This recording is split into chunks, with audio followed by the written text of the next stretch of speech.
دوستو جہلمی دجال کی یہ بات سنتے جائیے، اور اگر کچھ کھانے میں ہے آپ کے پاس وہ بھی کھاتے جائیے۔ بسم اللہ الرحمن الرحیم۔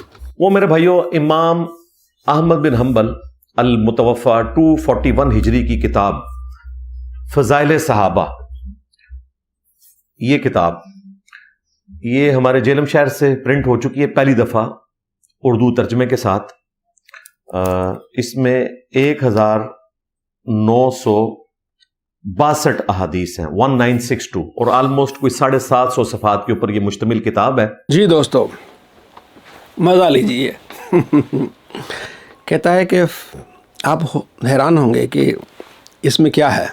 جی بہت کچھ ہے، آپ کو بتانے اور دکھانے والے ہیں۔ فضائل صحابہ کتاب امام احمد بن حنبل کی ہے اور 750 صفحات پر مشتمل ہے۔ 1962 احادیث ہیں۔ بتایا نا ماننے والوں کو کہ میں نے یہ کتاب پڑھی ہے، ظاہر ہے صفحات بھی بتا رہا ہے، سارا کچھ بتا رہا ہے۔ اب اس میں ایک واقعہ ہے، یہ وہ چھپاتا ہے یا اس نے کتاب نہیں پڑھی، عوام سے جھوٹ بولتا ہے۔ واقعہ یہ ہے کہ اس میں لکھا ہوا ہے کہ حضرت خالد بن ولید رضی اللہ تعالی عنہ ایک جگہ گئے اور وہاں آپ کو بتایا گیا کہ یہاں کے لوگ زہر دے کے لوگوں کو مار دیتے ہیں، تو آپ ذرا احتیاط کیجیے گا۔ آپ نے فرمایا کہ لے آؤ زہر لایا گیا، تو آپ نے بسم اللہ پڑھ کے وہ زہر پی لیا اور زہر نے کوئی اثر نہیں کیا۔ یہ واقعہ فضائل صحابہ میں موجود ہے اور حدیث بھی صحیح ہے۔ اس کے بارے میں جہلمی دجال کیا کہہ رہا ہے، اور آپ پھر کھاتے جائیے اور مزہ لیتے جائیے۔ کہتے ہیں حضرت خالد بن ولید نے کیسے زہر پی لیا۔ اب اس کا جواب تو یہ ہونا چاہیے تھا کہ بھئی حضرت خالد بن ولید کا جو حوالہ مانگا ہے وہ کس کتاب میں لکھا ہوا ہے۔ اس کی بجائے انہوں نے کمپیریزن شروع کر دیا کہ جی اگر یہ ہو سکتا ہے تو وہ کیوں نہیں ہو سکتا، تو وہ ہو سکتا ہے تو وہ کیوں نہیں ہو سکتا۔ لیکن یہ زہر والا تو کہیں پہ بھی نہیں ملتا کہ آپ نے بسم اللہ پڑھ کے زہر کھا لینا، یہ حوالہ دینا۔ بھئی ہم نے یہ تو یہ کہا ہی نہیں ہے۔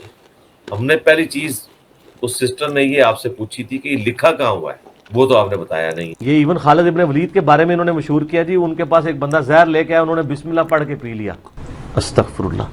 یعنی خالد ابن ولید جو ہیں وہ مطلب آپ سمجھتے ہیں کہ وہ آپ کے بزرگ بابے تھے؟ وہ صحابی تھے بھائی، وہ بابی نہیں تھے، نہ وابی تھے وہ۔ یہاں تو آپ کو کہانی کرائیے جی خالد ابن ولید نے بسم اللہ پڑھ کے زہر کھا لیا، کچھ نہیں ہوا۔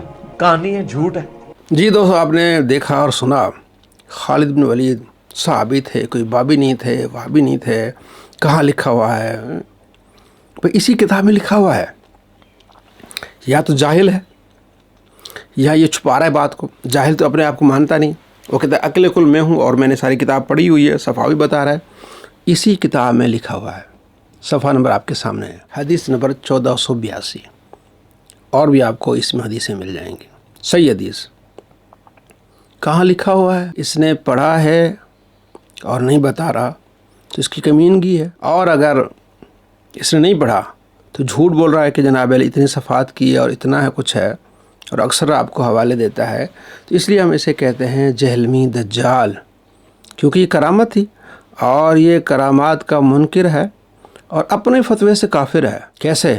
یہ ذرا آپ دیکھ لیں۔ آپ بزرگان کی کرامات کو نہیں مانتے؟ میں کرامات کو مانتا ہوں، جو کرامت کو نہ مانے وہ کافر ہے۔ قرآن پاک میں کرامت رپورٹ ہوئی ہے، 300 سال تک اللہ تعالیٰ نے اصحاب الکہف کو سلائی رکھا ہے۔ اسی طریقے سے تخت بلقیس لے آیا تھا حضرت سلیمان علیہ السلام کا ایک درباری۔ سوال کرنے والے نے سوال کیا، آپ کرامات کے منکر ہیں؟ کہتے نہیں جناب علی میں کرامات کا منکر نہیں ہوں، کرامات کا منکر تو کافر ہے۔ اور پھر بتایا کہ سلیمان علیہ السلام کے درباری نے تخت بلقیس لائے تو یہ بھی ایک کرامت ہے، مان لیا کہ یہ کرامت ہے۔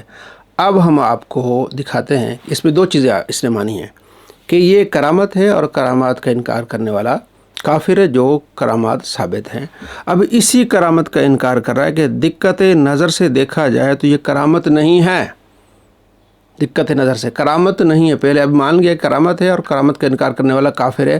اپنے فتوے سے کافر کیسے ہوتا ہے یہ ذرا ملاحظہ فرمائیں۔ تخت بلقیس والا واقعہ ہم بھی عام حالت میں سمجھانے کے لیے اسے کرامت کہتے ہیں، لیکن اگر آپ اسے دقت نظر سے دیکھیں تو وہ کرامت ہے ہی نہیں ہے۔ تو جو کرامت کو نہ مانے وہ کافر ہے، لیکن اگر آپ اسے دقت نظر سے دیکھیں تو وہ کرامت ہے ہی نہیں ہے۔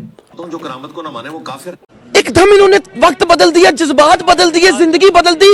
او بھائی مارو مجھے، مارو مجھے، مارو نہیں، یہ مذاق ہو رہا ہے۔ ایک سیکنڈ یار، مذاق ہو رہا ہے نہیں